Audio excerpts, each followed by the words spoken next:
เจ้าสบายดีเนาะข้าพเจ้าเองชื่อว่าท้าวนุฮักพิมพ์บัวสอนปัจจุบันนี้กำลังศึกษาอยู่ที่มหาวิทยาลัยสวรรณเขตปี4เนาะภาควิชาภาษาอังกฤษเจ้าก่อนอื่นก็ที่ว่าเล่าเรื่องของตัวเองเนาะตั้งแต่เรียนมัธยมการใช้ชีวิตเป็นยังไงนะก็คือเนาะแบบข้าพเจ้าเองก็เป็นคนที่ค่อนข้างแบบครอบครัวท่าเทียบชาวบ้านนอกของเฮาเนาะครอบครัวที่ว่าทุกอย่างถือว่าทุกอย่างแต่บอกกะครับบ่ถึงคันว่าที่ทุกอย่างถึงคันว่าจนบ่มีหยังเลยนะท่าเทียบอยู่ในเมืองถ้ามาทุกอย่างบ่ถือว่าทุกอย่างระดับนึงถ้าอยู่ในเมืองแต่บ้านนอกของเฮามันอยู่ปลายๆกับบ่แม่นกลางนะเพราะว่าตะกี้ก็อยู่อาศัยอยู่กับพ่อกับแม่เนาะหลังจากนั้นก็ในปี2006เนาะพ่อก็ได้เสียชีวิตได้จากไปหลังจากนั้นก็ได้ใช้ชีวิตแบบลักษณะคล้ายๆคือว่าใช้ชีวิตแบบส่วนตัวเนาะอยู่นำแม่เนาะพ่อเป็นคนแบบดื้อนะพ่อแม่บอกบ่ฟังอายน้องบอกบ่ฟังนะเพราะว่ามันมีอยู่นำเอื้อนะอยู่มีเอื้อย3คนก็เลยเฮาเป็นลูกที่4เนาะและเป็นผู้ชายนะเพิ่นว่าเพลงเพราะว่าผู้ชายเพิ่นก็เพลงกับบอกบ่ฟังว่านี่พอเสียไปแล้วก็ตึกอันแบบลี่ล่อนวางสันซาประมาณนั้นนะแต่บ่ได้เฮ็ดในสิ่งที่บ่ดีได้เฮ็ดในสิ่งที่ดีแบบหาเงินหาหยังเฮียนเองว่าตามภาษาบ้านนอกของเฮาแล้วเนาะแบบก็เริ่มต้นเฮียนตะกี้ก็เฮียนอยู่บ้านเพราะอยู่บ้านมันมีโรงเรียนแต่ป .1 ป .2 เนาะหลังจากนั้นก็ได้ไปย้ายบนเฮียนบ่แม่นย้ายไปต่ออยู่ป .3 บนโรงเรียนอื่นบ้านอื่นนะก็ประมาณจากบ้านเกิดไปหาโรงเรียนบนเฮียนก็ประมาณ3กิโลประมาณนี้แต่ตอนนั้นบ่มีรถถีบดอกตอนนั้นนะบ่มีรถถีบเลยย่างเอาไปเฮียนตกเขาเฮียนป .3 มันหลังจากนั้นก็ได้ซื้อรถถีบหาเงินซื้อเองแล้วก็ไปเฮียนแบบก็บ่มีหยังว่าบ่มีเป้าหมายว่าต้องเฮียนจบจังซั่นจังซี่บ่มีนะเพราะว่าเฮาก็บ่มีแต่เฮียนไปเรื่อยๆตามภาษาบ้านนอกล่ะพอแม่บอกก็บ่ฟังบอกก็บ่ฟังแบบอย่าเอาใจตัวเองหน่อยนึงนะเพราะว่าบ่มีผู้คุมเลยเด้แม่ก็เฮาก็ต้องแบบก็บ่ได้คิดหยังตอนนั้นถามมาตอนนั้นคิดหยังแบบมีเป้าหมายยิ่งใหญ่บ่ก็บ่ได้มีแบบก็เฮียนไปเรื่อยๆก็บ่วางจบดอกแต่ก็มีหลายคนว่าเฮียนไปเฮ็ดหยังนะเฮียนไปก็มันบ่ได้ประโยชน์หยังดอกเฮาบ่มีเส้นสายเว้าไปตามนั้นแต่เฮาก็บ่มีพอบ่ได้ให้เอาเงินมาใช้ไปเฮียนแต่เฮาก็บ่ได้หวังมีแต่เฮียนไปเรื่อยๆหลังจากนั้นก็หาเงินโดยตัวเองนะชงตัวเองส่งตัวเองเฮียนตอนมัธยมและตอนประถมมาจนจบเลยว่าซั่นจ้ะหาเงินเองแล้วก็บางครั้งก็ขอแม่แน่เพิ่นบ่มีก็จำเป็นต้องหาเองหลังจากนั้นก็เฮียนไปเรื่อยๆก็ตามมาตั้งใจเฮียนบอกก็ตั้งใจพอเป็นคนที่บ่มักเรียนน้อยนึงตอนเฮียนประมาณมัธยมหลังจากนั้นก็เฮียนไปก็ตะกี้ว่าว่างว่าสิจบป .5 ต้องออกว่าเป้าหมายนะหลังจากป .5 แล้วก็มันก็มีแนวคิดใหม่อีกว่าต้องจบม .4 เฮาต้องออกนะหลังจากจบม .4 แล้วเฮาก็มีแนวคิดใหม่อีกว่าต้องจบม .7 ต้องออกแล้วก็ถามว่าตอนนั้นเฮียนเก่งบ่ถามว่าอยู่ในโรงเรียนนะถือว่าอันนี้เป็นความรู้สึกแบบเฮาบ่ฮู้ดอกเฮาเองแต่คนอื่นเบิ่งว่าเจ้าเป็นคนเฮียนเก่งและตั้งใจเฮียนเป็นคนมนุษยสัมพันธ์ที่ดีจังซั่นจังซี่นะคนอื่นคนอ้อมข้างของเฮาเขาจะฮู้เนาะหลังจากนั้นก็เฮียนไปเรื่อยๆก็มีแต่ว่าถ้าว่าจบม .7 เลยสิไปใส่กับนี่หลายคนมาถามว่าเฮาเจ้าเฮียนจบม .7 เจ้าสิไปใจตอนนั้นบอกตรงๆเลยว่าอยากไปไทยประมาณ 70% แต่อยากเฮียน 30% บ่หมายความว่าบ่อยากเฮียนแต่อยากเฮียนแต่ว่าบ่มีเงินนะแต่ว่าในแผนของตัวเองนะ 30% น่ะต้องให้ได้เฮียนประมาณนะแต่ 70% น่ะมันคือสิเป็นไปบ่ได้นะแต่บังเอิญในปีจบม .7 เนาะมันมีทุนของมูลนิธิเกื้อฟันเด็กซึ่งทุนนี้เป็นทุนของไทยเนาะเพิ่นพอเพิ่นตั้งอยู่ไทยอยู่เชียงใหม่เนาะแต่แท้จริงแล้วเป็นคนผู้ก่อตั้งทุนเป็นคนสวิตเซอร์แลนด์เนาะในปี2015ประมาณนี้พอปัจจุบันก็หลายปีมาแล้วพอหลังจากนั้นก็มีอาจารย์คนนึงแล้วก็จบปีแรกเนาะเป็นอาสาสอนอยู่โรงเรียนข้าพเจ้าหลังจากนั้นเราก็เลยบอกว่าเราก็น่าจะลงไปแถวห้องการศึกษาเมืองอย่างเราก็บอกมีทุนเด้อว่ามีผู้ใดต้องการอยากสมัครบ่ทุนมูลนิธิเกื้อฟันเด็กจากประเทศไทยเพิ่นบอกว่าในนี้แล้วก็เป็นทุนทางช่วยเหลือทางด้านการศึกษา 100% เพิ่นว่าระดับปริญญาตรีเท่านั้นเลยเพราะว่าทุนนี่เพิ่นจะบ่ช่วยเหลือชั้นสูงเนาะเพิ่นจบเพิ่นจะช่วยเหลือแต่ปริญญาตรีหลังจากนั้นก็เพิ่นก็ถามเพิ่นว่าวิธีสมัครได้เพิ่นเอาเงื่อนไขหยังไปเฮ็ดไปอันนั้นน่ะไปเปรียบเทียบนะหลังจากนั้นเพิ่นก็บอกว่าเอาคะแนนแต่ม.5 ฮอดม.7 หลังจากนั้นคะแนนน่ะต้องได้พอตอนข้าพเจ้าน่ะเพิ่นจะเกณฑ์ของเพิ่นจะบ่ได้สูงปานใดประมาณ 7.00 ขึ้นไปแต่ม.5 ฮอดม.7 ก็คือคะแนนเฉลี่ยหมดปีเนาะแต่ม.5 ฮอดม.7 หลังจากนั้นข้าพเจ้าก็แบบบ่คิดอยากเรียนน่ะตอนนั้นน่ะแบบมันบ่มีแรงบันดาลใจครอบครัวก็บ่สมบูรณ์นะเอาเงินมาแต่ไสนะแบบเฮาก็บ่ฮู้ว่าเฮาสมัครทุนนี้ไปมันสิติดหรือบ่นะก็เขียนไปก็บ่ตั้งใจแล้วก็เขียนไปตามเผอิญว่าอีหยังวะก็บ่ได้ตั้งใจว่าต้องเขียนต้องได้เลยนี่ก็เขียนไปเพิ่นแบบเขียนไปพออาจารย์ให้สมัครเฮาก็สมัครไปซื่อๆนะเพราะว่าเฮาก็มีครั้งที่อาจจะติดว่าขึ้นไปนั้นแต่บังเอิญไปเขียนไปตอนนั้นมันมีเอกสารอย่างที่มันบ่ครบมันบ่ตรงกับสมนูครัวก็คือใบประกาศม.4ต้องเฮ็ดใหม่หมดเลยก็ขอบใจเนาะอาจารย์ประจำห้องเนาะที่ว่าช่วยเหลือเฮ็ดใบประกาศใหม่เพิ่นไปแล่นเองเป็นหยังตอนนั้นจึงให้เพิ่นแล่นเพราะว่าตัวเองติดนักกีฬาตอนอยู่ม.7ติดกีฬาตีบานตอนนั้นเนาะไปพอยูซิโนเป็นเจ้าภาพในปีนั้นตอนข้าพเจ้าอยู่ม.7ปี2016ตอนนั้นก็เลยไปกีฬายูซิโนก็มีแต่เพิ่น พิ่นแลนให้เอกสารเนี่ยแต่เขียนสมัครขึ้นตอนนั้นก็บ่ได้สมบูรณ์ปานใดยังข้อสุดท้ายบ่ได้ตอบเพิ่นนะก็ส่งไปเลยนะแต่ตอนนั้นก็คะแนนข้าพเจ้าถือว่าค่อนข้างสูงเพราะว่าเพิ่นเอา7.00แต่คะแนนข้าพเจ้าประมาณอยู่7.50หรือ60ขึ้นไป8จุดก็ยังมีตอนนั้นนะและหลังจากนั้นก็สมัครแล้วก็ประมาณ2เดือนประมาณ 2-3 เดือนแล้วพอสมัครตอนภาคเดือนนึงประมาณเดือนนึงนั่นแหละประมาณเดือนนึงใกล้เสียงภาคเรียนนึงของม.7หลังจากนั้นเพิ่นก็บอกว่าประมาณ2เดือนถึง3เดือนแล้วเขาสิโทรมาหาพอตอนนั้นก็บ่ได้ใช้โทรศัพท์ตั้งโต๊ะเนาะบ่มีโทรศัพท์แบบลินเฟซลินหยังอินเทอร์เน็ตเนาะพออยู่บ้านข้าพเจ้าบ่มีไฟฟ้าเนาะแล้วก็บ่มีบ่ได้ใช้อินเทอร์เน็ตบ่ได้ใช้หยังหั่นน่ะก็ใช้ตั้งโต๊ะธรรมดาเพราะว่าตั้งโต๊ะมันจะประหยัดแบตเฮาใส่แบบฉากทิศนึงฉากคืนนึงกับทิศนึงจึงใส่ได้นะประมาณนั้นแล้วก็หลังจากนั้นเพิ่นก็ลังสงกรานต์เนาะประมาณลังสงกรานต์ก็ลืมเลยว่าตัวเองเป็นผู้สมัครขึ้นน่ะก็เซยๆอยู่หลังจากเพิ่นโทรมาคณิตเพิ่นก็โทรหาอาจารย์เนาะอาจารย์อยู่ในโรงเรียนข้าพเจ้าเรียนนั่นแหละหลังจากนั้นกับอาจารย์บอกว่ามื้อนี้ทางทุนเพิ่นที่น้องเขียนไปให้บัดขึ้นจังได๋บ่ลืมบัดเนาะว่าตัวเองเขียนสมัครถึงว่าตอนนั้นหลังจากนั้นกับเพิ่นก็โทรมาว่า3 โมงสิไปสัมภาษณ์อยู่โรงเรียนพอเพิ่นจะสัมภาษณ์บอกข้าพเจ้าอยู่เลยเป็นหยังเพิ่นจึงไปตอนนั้นเพราะว่าเป็นครั้งแรกเนาะเพิ่นก็เลยอยากได้นะเพิ่นตะกี้เพิ่นก็ว่ามันยากนะแต่เพิ่นก็ต้องไปนะนี่ก็ขอบใจทางน้ำใจเพิ่นเนาะเพิ่นว่าอยากช่วยเหลืออีหลีนะเพิ่นเดินทางมาแต่เชียงใหม่ไปหาบ้านเฮาก็บ่ธรรมดานะหลังจากนั้นก็เพิ่นก็ไปสัมภาษณ์เพราะว่าเครียดขึ้นนำกันประมาณ8คนอยู่โรงเรียนเพราะว่าม.7อยู่โรงเรียนข้าพเจ้าก็มีแต่14คนตอนนั้นแต่สมัครขึ้น8คนแต่สุดท้ายน่ะอยู่ผ่านเกณฑ์ของเพิ่นน่ะ2คนซึ่งข้าพเจ้าตอนนั้นปรึกษากับหมู่เพราะหมู่อยู่โรงเรียนเดียวกันเนาะแล้วก็ซื้อไอ้น้อยเนาะและปรึกษากันว่าสมัครขึ้นนำกันตัวอยากเรียนอยู่ไสหมอบอกว่าเขาจะไปเรียนอยู่เวียงเขาก็เลยถามว่าเป็นยังเจ้ายังไปเรียนอยู่เวียงลาวบอกว่าอยู่เวียงเป็นนครหลวงของลาวและกับบอนเฮ็ดเวียกในเมื่อเขาบ่ได้เรียนนั้นบอนเฮ็ดเวียกก็ง่ายเวลาเขาไปอยู่หั่นเขาไปสอบหาเวียกเพิ่มในอย่างๆนะหาเงินด้วยตัวเองประมาณนั้นแต่ข้าพเจ้าก็คิดอยู่กับเป็นคิดที่ดีนั่นนะแต่ข้าพเจ้าบ่เคยไปเวียงอยากเทื่อแต่สวรรค์นั้นยังใครนี่มันใกล้ๆบ้านเฮาหลังจากนั้นก็คือข้าพเจ้าก็เลยตัดสินใจอยากไปเรียนอยู่สวรรณเขตอยู่มหาวิทยาลัยสวรรณเขตหลังจากนั้นก็ข้าพเจ้าก็ไปปรึกษาถามกันว่าถามอาจารย์ว่าสายได้ควรเรียนดีนะแต่มีสายนึงที่ข้าพเจ้าแบบฮู้รายละเอียดในนั้นนึงก็คือสายภาษาอังกฤษนะแต่สาขาอื่นบ่ฮู้ไม่เฮ็ดเวียกแบบใดจบไปนะหลังจากนั้นข้าพเจ้าก็มาติ๊กเอาอยู่ที่สวรรณเขตก็คือมาติ๊กเอาสาขาที่1สาขาหลักก็คือภาษาอังกฤษที่2ก็คือสื่อสารมวลชนเหตุผลว่าเขาถามและบัดนี้เหตุผลเป็นหยังจึงมาติ๊กเอาภาษาอังกฤษหลังจากนั้นเขามาสัมภาษณ์เนาะตอนนั้นเขาก็เลยเป็นหยังจึงเรียนภาษาอังกฤษข้าพเจ้าก็เลยบอกว่าเหตุผลจึงอยากเรียนภาษาอังกฤษนะเพราะว่าภาษาอังกฤษเป็นภาษากลางของโลกและถ้าว่าเจ้าเก่งแท้เจ้ามีความสามารถหลังจากเรียนจบนะเจ้าไปเฮ็ดเวียกอยู่ไสก็ได้เจ้าบ่ต้องอันนี้ก็บ่หมายความว่าเฮาบ่อยากเฮ็ดเวียกนำรัฐเนาะเจ้าบ่ต้องไปเฮ็ดเวียกนำรัฐก็ได้เฮ็ดเอกชนก็ได้ขอเพียงแต่ว่าเจ้าเก่งเพราะว่าภาษาอังกฤษนี่ถ้าเจ้าเก่งเจ้าไปเฮ็ดเวียกอยู่ไสก็ได้เขาต้องการประมาณนั้นอยู่ร้านอาหารอยู่ว่าบริษัทต่างๆก็ได้นะอยู่โครงการเจ้าเฮ็ดเวียกโครงการเจ้าแห่งได้เงินนี่นะก็บ่แม่นว่าเฮาบ่หวังบ่แม่นว่าเฮาหวังเงินถึงประมาณนั้นเนาะแต่ว่าทุกคนก็เรียนไปก็คือเพราะเงินทั้งนั้นอันนี้เนี่ยคิดของข้าพเจ้าเนาะก็เลยว่าอันนั้นคือเป็นเหตุผลที่ว่าข้าพเจ้าอยากเรียนภาษาอังกฤษและสื่อสารเป็นยังหลายคนก็อยากเรียนสื่อสารคือตะกี้เป็นคนแบบบ้านนอกพังวิทยุยังไปนะแบบเคยพังวิทยุพังตลอดรายการสวรรณเขตอันนี้เนาะตอนนั้นเราไปฟังแล้วเขาคือสีมวลคือสีมีความสุขขณะอยู่กับไม้แบบเว้าตลอดปกตัวเองก็เป็นคนแบบเว้าเป็นน้อยนึง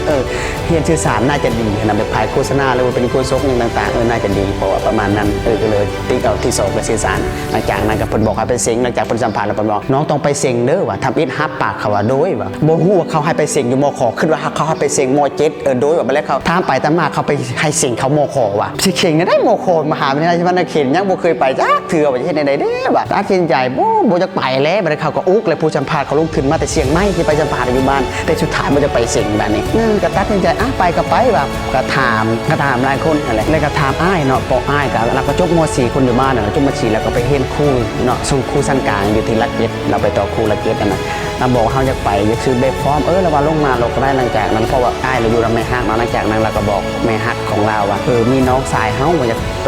ซื้อแบบฟอร์มไปเช็งเขาหมอกเพิ่นก็บอกว่าเพิ่นก็ใจดีเนาะแม่ฮักขอบใจขอบใจเพิ่นหลายๆเนาะเพิ่นก็บอกว่ามาโลดมาเลยลูกก็มาเฮ็ดเวียกซอยแม่หรือว่ามาอยู่พี่เลยก็ได้นะไปมาซื้อแบบฟอร์มทานะหลังจากนั้นครับมาซื้อกับใจก็ล่องลอยนะแบบเด็กบ้านนอกเข้าเมืองเนาะมันบ่อยากอยู่หั่นน่ะมันบ่อยากแม้อยู่มันมีความสุขอยู่ในเมืองหั่นน่ะมีไฟมีหยังมีทุกสิ่งทุกอย่างหั่นน่ะมีเจริญหูเจริญตาแต่เฮาบ่เคยอยู่เป็นเด็กบ้านนอกเฮาบ่อยากอยู่เฮาบ่เคยจากใกล้จากพ่อแม่หั่นน่ะแต่จากนั้นก็ตัดสินใจเข้ามาสิงแต่ มาเซ็งกันยังบ่ทันเซ็งเราตอนนั้นมาอยู่ก่อนมาอยู่สวรรค์นะหลังจากนั้นเพิ่นก็บอกว่าแม่ฮักบอกตอนนั้นเพิ่นบอกว่าน้องฮู้บ่ว่าเขาติวมีติวเซ็งเขาโมโคว่าติวใดๆเด้ติวเงินก็บ่มีตอนนั้นเงินก็ประมาณ5-60,000กีบอยู่ในทงหั่นน่ะก็เฮ็ดได้มันเพิ่นแม่ฮักบอกว่าน้องต้องไปลงทะเบียนติวเด้อว่าแบบตัวเองก็ตัดไปบ่ว่าเพิ่นก็เอาเงินให้ประมาณ500,000ให้ไปลงทะเบียนเพราะตอนนั้นลงทะเบียนประมาณ300,000ประมาณนี้เพราะว่าติวเพิ่นจะมีติวให้ประมาณ2 อาทิตย์ก่อนที่เสียงเข้ามหาลัยเนาะหลังจากนั้นข้าพเจ้าก็มาไปลงเบิ่งมาไปกันเกิดมันก็ไปก็เลื่อล่าเฮาโมฮู้เรื่องหยังเฮาโมฮู้จักไผไปคนเดียวนะก็ไปแล้วก็ไปแบบไปแล้วก็มานั่งแล้วก็บ่มีโทรศัพท์ยังใส่ได้ใช้แต่ตั้งโต๊ะก็มานั่งติวนำเพิ่นนะหลังจากติวก็พอตัวเองก็เป็นคนค่อนข้างเลยจะเรียนเก่งแล้วนึงตอนมัธยมนะฮู้อยู่ครอบครัวบ่มีนะแต่ตั้งใจเรียนบ่เคยขาดโรงเรียนนะอย่าเคยไปเสียงในเรียนเก่งอยู่เมืองนะแต่ว่าบ่ได้ไปต่อเนาะเพราะว่าเฮาก็เก่งอยู่ในบ้านนอกของเฮาถ้ามาเทียบใส่คันสูงๆมันก็ต้องมีผู้เก่งกว่าเฮาอยู่แล้วแต่เฮาก็ภูมิใจในตัวเองนะหลังจากนั้นกับเสียงเขาตอนไปติวนะครับฮู้มาแล้วตอนม.7นะเพราะว่าเฮาก็ยังสดๆร้อนๆเนาะตอนนั้นก็แบบบทเรียนที่เพิ่นสอนมาก็ฮู้หมดอันนั้นแบบหลังจากนั้นกับฮอดมือไปเสียงเขามหาลัยก็ไปแล้วบัดไปแต่ใจก็มันบ่อยากเรียนหั่นน่ะแบบมันต้องเข้าใจอารมณ์ในช่วงนั้นเนาะแบบเฮาบ่อยากเรียนน่ะแบบมันบ่มีแรงบันดาลใจหั่นน่ะเพราะว่าตอนนั้นบอกตรงๆละแม่นะเราบ่ให้เรียนเด็ดขาดเลยตามแต่เราบ่เคยบอกนะพอเฮาเบิ่งสายตาหักหูเฮาเป็นคนเรียนเฮาก็เดาใจคนออกแล้วนึงนะคือแม่บ่ให้เรียนมันเป็นหยังเราสงสารลูกเฮาบ่มีเงินจักกีบสิไปเรียนได้ใดสิไปในใดเงินบ่มีจักกีบตอนนั้นบ่มีจักกีบลงมาแต่บ้านบ่มีเงินจักกีบมีแต่เอาเงินแม่ฮักอยู่สวรรค์เพิ่นจ้างรถให้เพราะว่าตอนนั้นเงิน600,000บ่เงิน600,000ก่อนที่ไปเซ็งม.7แล้วก็เอาเงินแล้วก็หลังจากกลับไปม.7ก็เหลือเงิน400,000เอาแม่ให้แม่หมดเลยหั่นน่ะพ่อแม่ก็บ่มีเงินใช้เราตั้งใจเข้ามาลงมาสวรรค์เพื่อจะมาเซ็งเข้ามหาลัยหลังจากไปเซ็งแล้วก็ล่องลอยเลยไปประมาณเดือนนึงว่าตอนนั้นประมาณเดือนนั่นแหละถ้าที่บ่ผิดเนาะประมาณเดือนนึงเพิ่นจะแจ้งผลหลังจากเซ็งแจ้งผลก็แบบแต่ละมื้อนั่นแหละแต่บางมื้อมันขึ้นกับอารมณ์บางมื้อก็นบว่าสาธุให้ติดในเด้อแต่บางมื้อโอ้บ่ติดก็ดีบ่จักเฮียนหั่นน่ะแบบใจมันบ่อยากเฮียนอยากดีบ่อยากไปหั่นน่ะมันบ่มีเงินบ่มีแรงบันดาลใจแต่สุดท้ายเฮาก็เซ็งติดแบบถามว่าดีใจบ่ตอนนั้นบอกตรงๆเลยว่าบ่ได้ดีใจเซ็งติดนะเป็นหยังแต่คนอื่นเขาฉลองเป็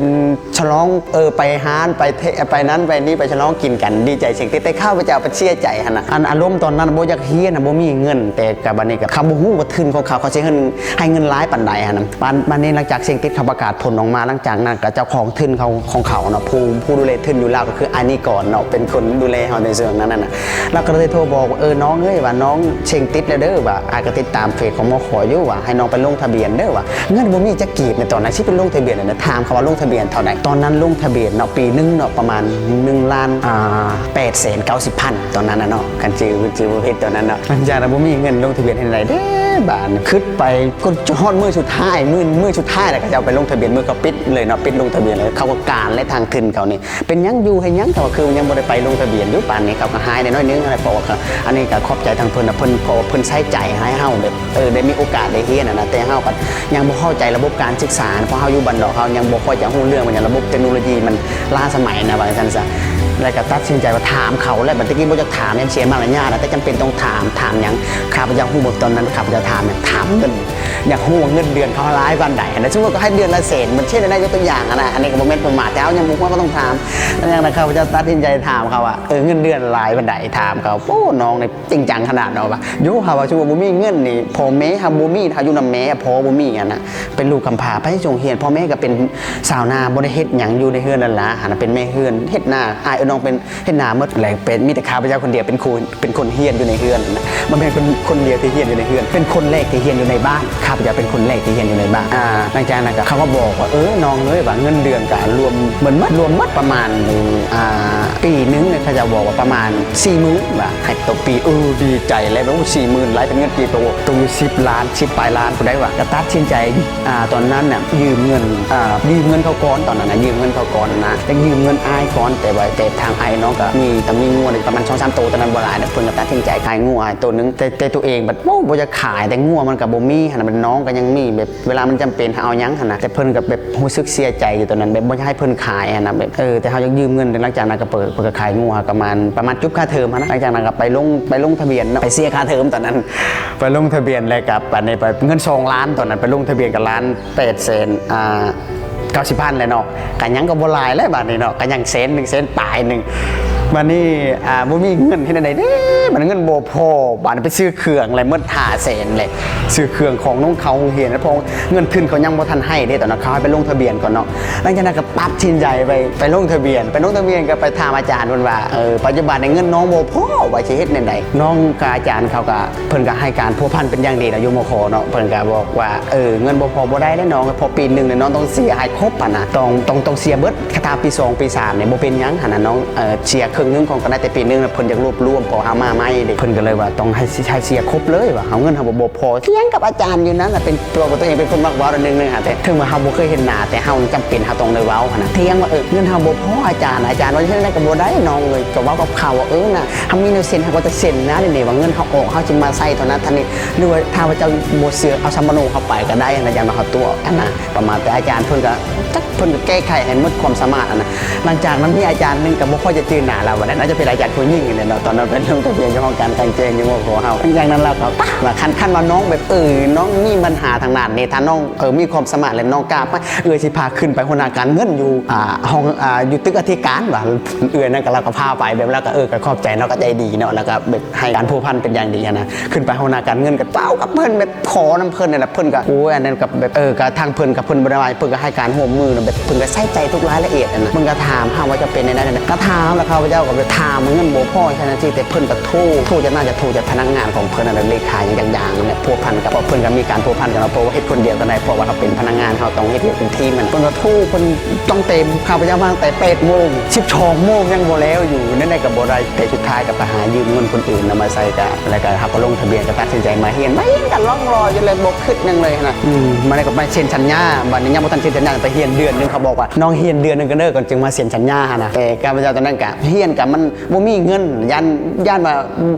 พอเฮาก็ยังบ่เคยอันนี้ว่าจริงๆความรู้สึกตอนนั้นน่ะย่านทางทุนเพิ่นในตัวแนวคิดน่ะเพราะเฮายังบ่ฮู้บ่มีคนที่เฮาฮู้จักเกี่ยวกับทุนแต่เฮาคนเดียวเฮาบ่ฮู้จักไปเลยหลังจากนั้นก็ไปเฮียนน้ำหมู่แหละ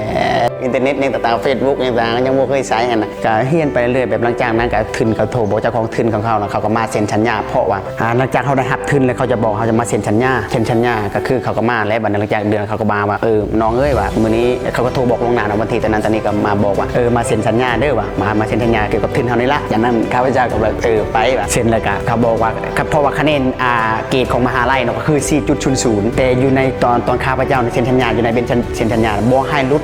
2.70 แม่นหยังนี่ 2.70 บาท 4.00 ก็ยังบ่ฮู้เฮาบ่ฮู้เกี่ยวกับเกรดนะเพราะมันต่างกันมัธยมเนาะนั่นก็เฮียนแบบว่าเขาก็บอกกันได้ท่าว่าคะแนนน้องได้ 3.50 ขึ้นไปเขาจะซื้อคอมพิวเตอร์ให้ก็มาเป็นของขวัญคิดในใจตอนนั้นฮู้ว่าข้าพเจ้าคิดหยังตอนนั้นคิดว่าเฮาบ่วางเนาะคอมพิวเตอร์น่ะบ่ได้ก็ย่ามันน่ะไม่เฮาบ่วางถึงขนาดนั้นน่ะก็เพียงแต่เขาบ่ตัดขึ้นนี่ก็ได้บ่ให้ลูก 2.70 เขาว่าถ้าลูก 2.70 เขาจะตัดถึงเลยแล้วเขาบ่เอาเงินให้เลยเขาจะเฮ็ดอันนั้นเป็นหยังอันนี้หมายว่าเขาเฮ็ดได้กดดันบ่ในเวลานั้นกดดันแน่นอนแต่เขาเฮ็ดให้เฮาเนี่ยตั้งใจหั่นนะถ้าเพราะว่ามันเป็นคนของเขาเลยหมายความว่าเขาเนี่ยเป็นพ่อแม่ของเฮาเป็นธนาคารของเฮาเอาเงินให้เฮามาเรียนแล้วอย่าขึ้นมาเซ็นสัญญาทางนี้กับเพิ่นจะให้เงินหลายปานใดเด้ในตามความรู้สึกของแท้เลยเนาะบ่ฮู้ยังฮู้ว่าเงินหลายปานนั้นหลังจากเพิ่นก็พอจะเข้าไปเปิดบัญชีก่อนได้แต่เปิดบัญชีแล้วมันก็โอนผ่านบัญชีของเฮาผ่านธนาคารการค้าต่างประเทศลาวเนาะหลังจากนั้นเพิ่นก็โอนมาปานเงินก็ประมาณ 20,000 ไปได้เฮ้ยตอนนั้นรวมหมดเงิน 4-5 ล้าน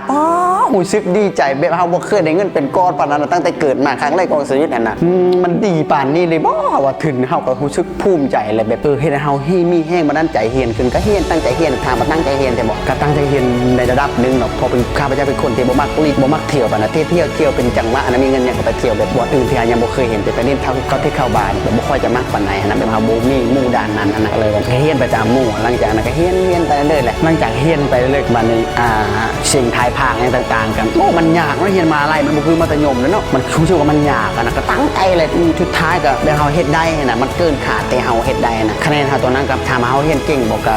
บ่เก่งเนาะแต่ผลที่เฮาได้รับนะมันเกินขาดที่เฮาคิดนะเฮาภูมิใจนะเพราะว่าเขาให้ลด 3.50 แต่คะแนนข้าพเจ้าต้องปีนึงเนาะเทอมนึงได้ 3.80 บ่เชื่อเลยว่าตัวเองสิเฮ็ดได้ปานนี้หั่นน่ะเพราะเฮาบ่ฮู้เรื่องหยังเลยแต่สุดท้ายเฮาก็เฮาเฮ็ดได้นะเฮาผ่านอุปสรรคมาหลายๆอย่างหั่นแต่สุดท้ายเฮ็ดได้แต่ก็เพิ่นว่ารอทับเทอม2กันเด้อเทอม2สุดท้ายก็เฮ็ดได้นะสุดท้ายเพิ่นก็ปี2มาเพิ่นก็ซื้อคอมพิวเตอร์ให้เป็นของขวัญนะรู้สึกว่าดีใจแบบตอนนั้นก็แบบเฮากับพวกพันเฮากับหลังจากนั้นก็เฮากับแบบเข้าหาคนที่ว่ามันเข้ากับเฮาได้นะเฮาต้องเลือกคนได้ว่าควรเข้ากับเฮาแล้ว คนได้แบบเขาควรเขาบ่ได้เฮาก็บ่ต้องควรเขาต้องบ่ต้องไปหาเขานะเพราะว่าเขาก็ต้องเบิ่งมหาลัยคนมันหลายเมืองหลายบ้านหลายเมืองหลายเขตมาเฮียนนำกันเขาต้องเบิ่งว่าผู้ใดแบบรู้สึกดีกับเฮานะไปหาเขานะนี่ก็เฮียนไปเรื่อยๆเฮียนไปเรื่อยๆแล้วกันตอนปี2เนาะมีขึ้นนึงเนาะมาบ้านนี้ขออนุญาตก่อน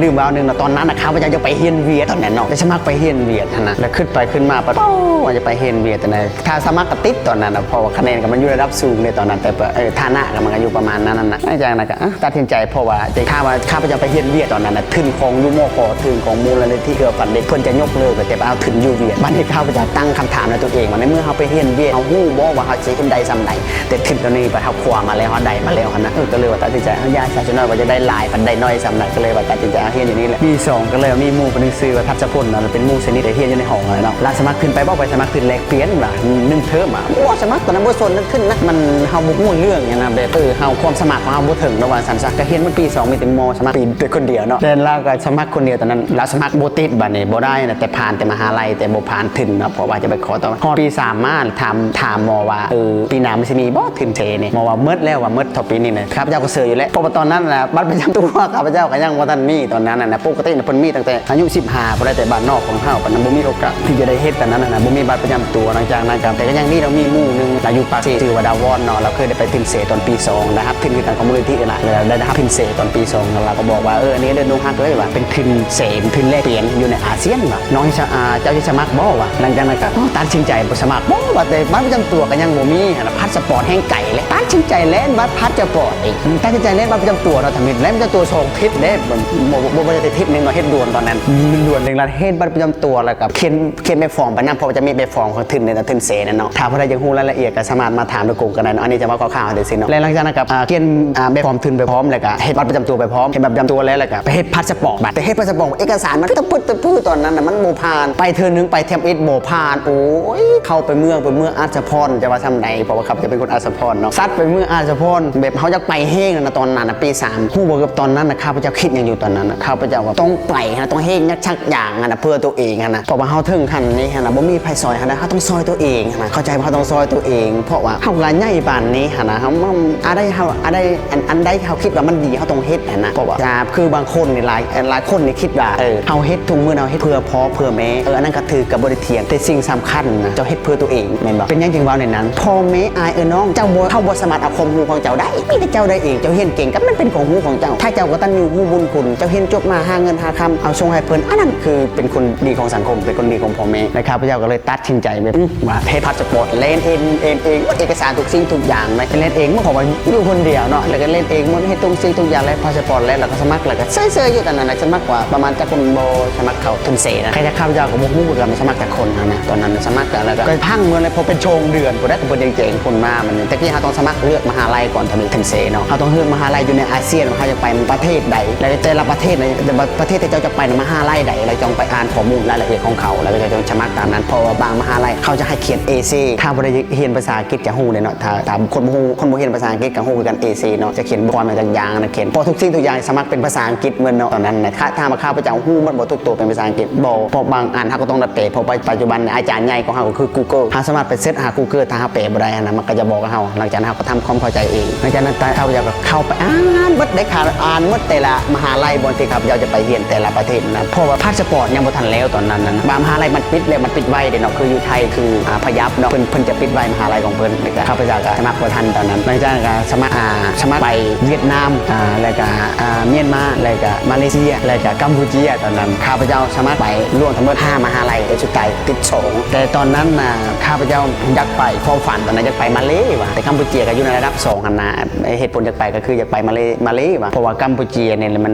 มันอยู่ใกล้ๆเฮาถ้าเฮามีโอกาสเฮาไปเมื่อใดก็ได้คือในใจหั่นน่ะมาเลแล้วมันจะข้ามไปตะพูนนิดนึงก็เลยว่าตัดสินใจสมัครไปเรียนอยู่ที่มาเลแล้วก็กัมพูชาแต่สุดท้ายติดมาเลกัมพูชาแต่บังเอิญมหาลัยมาเลเซียที่บอนข้าพเจ้าไปสมัครนะข้าพเจ้าจะสมัครไปเรียนภาษาอังกฤษเป็นคอร์สของภาษาอังกฤษเนาะแต่เขาส่งเอกสารมาเป็นบริหารธุรกิจน่าจะเขาเฮ็ดผิดอยากอะไรกับฮู้นะข้าเจ้าเนาะเพราะแบบเขาเป็นผู้เพิ่นเป็นผู้เฮ็ดเอกสารตอบรับของเฮานะติดบริหารธุรกิจแต่เฮาบ่ได้เรียนด้านบริหารธุรกิจเฮาบ่รู้เรื่องด้านนั้นก็เลยตัดสินใจว่าปันมาติดกัมพูชาปัดพนมเปญเนาะโรงเรียนนานาชาติของกัมพูชาอยู่พนมเปญอาจารย์นั่นก็ว่าใช่กัมพูชาแล้วเพราะว่าตกกับสาขาที่เฮาเฮ็ดคอร์สของเฮาก็คือภาษาอังกฤษแต่เฮาไปติดอยู่ทางกับภาษาอังกฤษอย่างนั้นก็ไป ใช้ที่1กัมพูชีที่2มาเลเซียแล้วสุดท้ายก็ส่งไปก็โดนเลยบัดนี้เป็นเดือนผู้ใดผู้หนึงส่งหนังสือตอบรับมาว่าเฮาได้รับทุนไปเรียนนะอาจารย์นำเพิ่นก็ตอนนั้นก็ไปเที่ยวเนาะตอนนั้นก็ไปเที่ยวไปทัศนะว่ามันไปเที่ยวไปทัศนะอยู่วังเวียงแบบตอนนั้นนะเพิ่นก็ส่งมาตอนนั้นเป้าอารมณ์ตอนนั้นแบบบ่น่าเชื่อว่าเฮาสิติดภายในช่องภายใน1ภายใน2นะเพราะว่าอยู่มหาวิทยาลัยมหาชวนาเขตเนาะปีที่ผ่านมาตอนข้าพเจ้าไปสมัครนะมี2คนเท่านั้นเนาะแต่บ่ฮู้จักคนสมัครนะแต่ข้าพเจ้าอยู่1ใน2นะรู้สึกว่าแบบบ่ตอนนั้นบ่อยากได้เฮ็ดเลยนะแบบมันบ่น่าเชื่อนะแบบมันเกินขาดที่เฮาคิดนะเพราะว่าเฮาคันคิดมึงเท่าเฮามาแต่ใส่นะแบบเฮาบ่มีหยังจักอย่างนะแบบเฮ็ดทุกสิ่งทุกอย่างเฮ็ดเองแต่ความรู้ของเฮาก็บ่แม่นสิเก่งนะมันแล้วก็สุดท้ายเฮาก็ติด1ใน2เฮาก็ได้ไปเรียนเนาะเพราะว่าข้าพเจ้าเชื่อว่าคนเก่งกับคนมีความสามารถมันบ่คือกันแต่บางคนมันเก่งอันนี้ว่าความจริงแล้วมันเก่งมันฮู้หมดทุกเรื่องมันเก่งมันเว้าได้มันเก่งมันทุกด้านนะแต่มันบ่มีความสามารถแต่มันบ่อยากเฮ็ดให้ฮู้ว่าตัวเองเก่งแล้วก็เสยอยู่นะเพราะมันคนก็มีความสามารถมันเก่งมันบ่เกินบางคนมันเก่งภาษาอังกฤษโอ้มันเว้าหลายแต่สิมันฮู้จักบ่ถูกเรื่องแต่มันบ่สามารถเกิดมันบ่สนเพราะบางคนมันย่านเมื่อยมันย่านอย่างแต่เฮาสู้นะแบบฮู้ว่ามันเมื่อยแต่สู้เพื่ออนาคตของตัวเองนะบ่ได้เพื่อเพื่อตัวเองนะแต่สุดท้ายเฮาก็ได้ไปเรียนอยู่หลังจากนั้นเพิ่นก็ได้ให้ไปเรียนเพราะข้าพเจ้าไปวันที่28เดือน2ปี2018เนาะเดินทางไปพนมเป็นครั้งแรกเลยไปต่างประเทศไปคนเดียวได้บ่มีไปส่งไม่ได้มูไปส่งอยู่สนามบินไปครั้งแรกกับแบบทั้งนี้นี่มันแกรู้สึกเฉยๆนะรู้สึกดีใจแบบยังว่าตื่นเต้นอย่างน่ะหลังจากขออนุญาตหลังจากตีนเยียบย่นในตอนนั้นตีนวิดดินเนี่ยมันก็รู้สึกแบบภาวะเลยแบบนี้ขึ้นแบบโอ้เฮาขึ้นไปหลายแน่แล้วมันขึ้นฮอดบ้านมันก็ขึ้นอยู่น้อยนึงแต่จนลายแล้วขึ้นว่าเฮายังเซอร์ไพรส์ยังตื่นเต้นอยู่ในตอนนั้นนะแบบไปแล้วก็ไปคนเดียวหลังจากนั้นก็ไปนอนอยู่เวียงคืนนึงเนาะแต่หลังจากตื่นเช้ามาก็เดินทางต่อไปคนเดียวไปพนมเปญลากกระเป๋าไปคนเดียวเราได้บาทในพนมเปญก็เขาจะเอาไปฮับอยู่ที่พนมเปญของกัมพูชีนะที่สนามบินของกัมพูชีหลังจากนั้นก็ได้ไปเฮียนไปเฮียนนำข้าเจ้าอะไรเนาะเพราะว่าคนลาวไปเฮียนตอนนั้นก็มีแต่คนเดียวเนาะคนเดียวข้าพเจ้าตอนนั้นไปเฮียนกับไปนั่งเฮียนนำเขาอะไรตามสายที่เฮาสามารถอะไรเพราะว่าก่อนที่เฮาจะไปเฮียนเฮาจะเลือกวิชาเนี่ยเฮาจะไปเฮียนนะเฮาจะเฮียนจากวิชาหลังจากนั้นเฮาก็ไปเฮียนนำเขา5 เดือนเนาะตอนไปเฮียนนะโหข้าพเจ้าคิดเนี่ยตอนทำมิตรเนี่ยดีใจแบบภูมิใจเฮาคนนึงขนาดที่ได้ไปเฮียนนะแต่นั้นฮอดเดือนที่2เฮามีปัญหาทางด้านสุขภาพเพราะว่าแน่นอนเฮาไปเฮียนต่างประเทศเนี่ยนะแน่นอนเลยเพราะว่าอากาศบ้านเขามันจะบ่คือบ้านเฮาเมืองใหญ่เนี่ยเฮาต้องมีนี่เฮาต้องคิดหลายอย่างมันด้านการเฮียนเพราะว่าถ้าไปเทียบกับเขาแต่ข้าพเจ้าแต่บ่ได้เทียบกับคนอื่นนะคือข้าพเจ้าเนี่ยแม้อยู่ว่าตัวเองก็ไปค่อนข้างเฮียนเก่งอยู่ในห้องเฮียนนะแต่ไปเจอกับเขามันต้องมีผู้เฮียนเก่งก่อนเฮาเฮ็ดให้เฮาในกดดันแบบชวนหลานเฮาจะลงโทษตัวเองเฮาคือเฮียนบ่ได้เฮาคือบ่เก่งคือเขาหั่นน่ะเฮาคือเป็นคนแนวนี้หั่นน่ะแต่อันนี้บ่แม่นคนเดียวข้าพเจ้าคิดมันมีหลายคนเนาะคิดเนาะถ้าบ่ได้ไปเฮียนต่างประเทศเนี่ยคิดแน่นอนแบบนี้นะมีปัญหาทางอาหารก็บ่คือบ้านเฮาบ้านนี้อากาศก็บ่คือบ้านเฮาจะมีแน่นอนเพราะวันเวลานะจะต้องดูแลตัวเองเฮ็ดอันใดเฮาคิดว่ามันดีเฮาต้องเฮ็ดอันนั้นเฮาหลายคนเป็นลงโทษตัวเองเฮาคือเฮียนบ่ได้เฮาคือบ่เก่งเฮาคือเป็นคนแบบนี้อันนั้นเฮาคิดผิดแล้วเฮาอย่าไปเที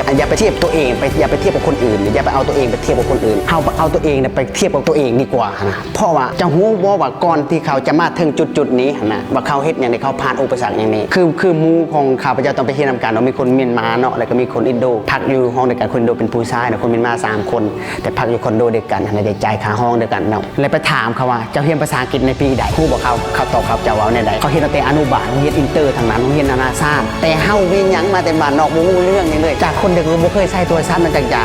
เขาก็เริ่มเข้าใจตัวเองว่ามันจะเป็นแบบมีแบบเฮาลงโทษตัวเองนะเฮาคิดว่าแบบเฮาคิดท้อแท้มันผิดแล้วเฮาต้องให้กำลังใจตัวเองก่อนที่เฮาจะมาจุดนี้มันก็ดีแล้ววะนะถ้าคิดจะว่าคนที่ว่าจักทะเลคนเฮียนอยู่น้ำกันอยู่ที่มหาลัยเฮาเฮียนนะแต่เฮา1อยู่ใน2มันก็ดีแล้วว่าอย่างน้อยเฮาก็ได้ไปเฮียนนำเขามีประสบการณ์ถามว่าเฮาไปเฮียนอยู่หั่นน่ะกลับมาเฮาเก่งบ่เฮาเพอร์เฟคเฮาฮู้ทุกเรื่องบ่อย่างน้อยเฮาก็มีประสบการณ์เฮามั่นใจบัดเฮาไปเฮียนเนาะถ้ามันตอนข้าพเจ้าเฮียนนำเขาเนาะฮู้บ่เป็นบ่สิเว้าให้ตอนเฮียนทำอิฐเลยซ้ำเฮียนอนุบาลตอนเข้าเฮ็ดในตอนข้าพเจ้าเฮียนตอนนั้นเฮ็ดให้ข้าพเจ้าคิดนึกถึงตอนเฮียนป .1 ทำอิฐหั่นน่ะพอบ้านข้าพเจ้าตะกี้บ่มีอนุบาลเนาะเฮียนป .1 ทำอิฐจะฮู้บ่ตอนจะเฮียนป .1 ทำอิฐเจ้าเขียนกอไก่ขอไข่จะบ่เป็นเขียนชื่อตัวเองยังบ่เป็นก็เฮียนไปเรื่อยๆนายครูโอ้ยจับมือจับหยังก็ยังบ่เป็นนะมันแข็งมัดมือนี่ฮะมีแต่เฮียนไปเรื่อยๆแต่จะฮู้บ่จะเป็นมื้อใดบ่มีไผฮู้ถ้าบ่ได้ฮู้มาบอกข้าพเจ้าก็ได้นะเพราะว่าข้าพเจ้าสิฮู้นะไผฮู้ว่าตัวเองเป็นมื้อใดนะวันที่วินาทีใดบ่ได้ฮู้เลยคือข้าพเจ้าก็ยังบ่ฮู้ล่ะเป็นมื้อใดมีแต่เขียนไปเรื่อยๆมันเป็นเองพอเฮามาตลอดได้เฮามาเฮียนตลอดมันซึมซับนะเฮาเข้าไปเฮียนตลอดมันซึมซับด้วยตัวเองนี่คือการไปเฮียนตัวทวิตนะเป็นหยังจังว่าข้าพเจ้าบ่ฮู้เรื่องมันคอร์สข่าวๆนะมันยากมันเฮียนอินเตอร์แต่ว่าถามถ้าเทียบจังเฮียนเฮามันจะต่างเนาะอันนี้แน่นอนเลยยากแต่ว่าถามว่าสู้บ่สู้นั่นน่ะเฮียนได้ก็บ่ได้เฮียนได้บ่ได้เฮียนอยู่หั่นเฮียนตะพึดตะพื้ออยู่หั่นมันฮอดพุ่นแหละมันสิเฮ็ดได้เจ้าจะกลับประเทศมันก็กลับบ่ได้บัดนี้มี ไม่ได้เฮียนให้มันเฮียนไปเลยนะเฮียนอยู่หมดความสามารถหลักก็อย่าตั้งใจเฮียนทำตอนเฮียนนะครับยาวได้บอกแต่ก็ยังมีผู้ลุกข้าพเจ้าตอนเฮียนทำการนั้นเนาะยังมีผู้ที่ว่าของผู้มันต่ำมันนะแต่ก็เป็นยังเขาขาดโรงเรียนแต่ข้าพเจ้าบุขาดเนาะถ้าจะขาดไปยังเขาไปเฮียนก็ต้องมาเฮียนไม่ได้ตั้งใจเฮียนอย่างเดียวแต่มันเบิ่งหมดเฮียนหมดคืนหมดคืนนะเมื่อใดบ่ได้ไปอะไรแล้วพอข้าพเจ้าเฮียนแต่2 โมง5 โมงตอน3บ่ได้เฮียนถามว่าข้าพเจ้าเฮียนนักบ่ถือถ้าเทียบใส่ยุนลาวประมาณ3 ทบคนแหละตอนถ้าเทียบยุนเฮียนยุนลาวมันก็อิงใส่สภาพเป็นรอบบ้านเฮากับบ้านเขาถามว่าตั้งใจเฮียนก็บ่ได้อยู่คนบ้านหลังจากนั้นก็ถามหมู่แลบ้านนี้หลังจากนั้นก็ถามหมู่แล้วว่าเจ้าคือบ่ได้เบิ่งบ่เฮียนพ่อหมู่ข้าพเจ้าเฮียนนํกันนะข้าเจ้าบ่ได้เบิ่งไหนจังมีเวียกบ้านหรือว่ามีเฮ็ดบทให้เขาสิเบิ่งเป็นหยังเขาจึงบ่เบิ่งเขาเป็นมาแล้วไปสร้างอังกฤษนะมันจะแตกต่างเข้ากับเฮามันจะแตกต่างอยู่ช่องอย่างเท่านั้นเนาะเฮาในนั้นไปเฮียนเอาภาษาอังกฤษเฮายังสิฝึกภาษาอังกฤษกับข้าพเจ้าเนี่ยเพราะว่าภาษาอังกฤษยังบ่แข็งนี่แต่เขาบ่ได้เฮียนแล้วภาษาอังกฤษเขาเฮียนเอาเนื้อหาเข้าใจเนาะคำว่าเนื้อหาเขาจะเฮียนเอาเนื้อหาคือคนลาวเอาไปเฮียนมหาลัยหั่นน่ะจะไปเฮียนเนื้อหาจะบ่ได้เฮียนแล้วภาษาลาวจะบ่ได้เฮียนเขียนได้ว่าคำศัพท์ตัวนั้นตัวนี้บ่จะเฮียนเนื้อหาเลยการใช้ตัวจริงเลยนะมันจะแตกต่างกันนั้นแต่เขาจะเฮียนแบบนั้นเลยถามมาตอนนั้นมีปัญหาบ่แน่นอนเนาะอันนี้แบบตามประสบการณ์ตัวจริงที่ข้าพเจ้าเคยไปเนาะถ้าเราจะไปต่างประเทศนี่ฮู้บ่ทับอีกเจ้าเกียมอย่างแต่บางคนตอบว่าเขาเกียมเงินเขาต้องมีเงินหลายๆต่อไปกระถึกแต่สำหรับข้าพเจ้านี่ถามว่าเงินสำคัญบ่สำคัญแน่นอนอันที่2แม่นอย่างก็คือสุขภาพถ้าสุขภาพจะบ่ให้นี่นะแต่ถ้าข้าพเจ้าในสุขภาพสำคัญกว่าเงินเป็นอย่างจังหวะนั้นข้าพเจ้าจะว่าให้ฟังถ้าสุขภาพจะบ่ให้นี่นะจะไปพุ่นเนี่ยสุขภาพจะบ่แข็งแรงเจ้ามีอันนั้นเป็นอันนี้เป็นคือข้าพเจ้าตอนพุ่นนะแม้ในตอนอยู่บ้านเฮาสุขภาพตึงตังหั่นน่ะแข็งแรงน่ะในเมื่อเฮาไปอยู่พุ่นมันต้องมีมันปัญหาเฮาสุขภาพมันบ่ให้เฮาเบื่ออาหารแพ้อาหารแพ้อากาศมันจะแพ้มาหลายอย่างเฮามีปัญหาเรื่องการเรียนเรื่องอาหารหลังจากนั้นฮู้บ่พอเป็นยังเขาเคยกินข้าวเหนียวบ้านเฮาคนลาวเนาะฮอดพุ่นบ่เคยเตะข้าวเหนียวเลย5 เดือนกินแต่ข้าวเจ้าทุกมื้อเจ้ากินทำบิดเจ้ากินได้แต่เจ้ากินมอน5 เดือนบาดนี้มันก็เริ่มมีอาการที่ว่ามันเฮาฮับบ่ได้ให้ได้แบบเฮามันแน่นอนเพราะว่าอาหารมันบ่คือบ้านเฮาหลังจากนั้นก็มีปัญหาแพ้อาหารบาดนั้นตะกี้นะครับพระเจ้าแบบขี่รถเมล์ไปไกลๆแต่บางครั้งมันจะเมารถนะมันนี่ขี่ตุกขี่แกร็บบ้านเขาน่ะบ้านเขาก็เอิ้นว่าแกร็บบ้านเฮาเอิ้นว่าตุกเนาะก็ยังเมาหั่นน่ะบ่น่าเชื่อมันเป็นยังบาดนี้มันเมาแบบมันเนาะมันเมารถมันเมาอากาศยังบ่ฮู้นะตอนนั้นนะบ่ฮู้ตัวเองมันเป็นอีหยังนะหักห้างแต่นะขี่รถนครญาติเนาะแบบรู้สึกแบบท้อแลมันเฮาคือเป็นแบบนี้นะหลังจากตัดสินใจไปปรึกษาหมอตอนไปอยู่พุ่นไปซื้อมาหมอพาไปนะไปปรึกษาว่าหมอเพิ่นบอกว่าปัจจุบันน้องแพ้อาหารแล้วก็แพ้อากาศเข้ามันจะมีโครงสร้างของงานหลายมันจะแตกต่างบ้านเฮาหลังจากนั้นก็ตัดสินใจไปหาหมอก็บอกว่าปัจจุบันน้องมี2 วิธีที่รักษาให้มันดีหมอบอกว่าหมอบอกไม่ยังตอนนั้น1นี่น้องต้องไปหาหมอทุกมือละ3 โมงไปอยู่ห้องหมอ2ต้องออกกำลังกายไปออกกำลังกายอยู่ยิมเนาะตอนนั้นก็คิดเลยนอนคิดเบิ่งหมอบอกว่าให้น้องให้เจ้าเมื่อไปคิดเบิ่งว่าจะเลือกทางใดข้าพเจ้าก็เลยว่าตัดสินใจ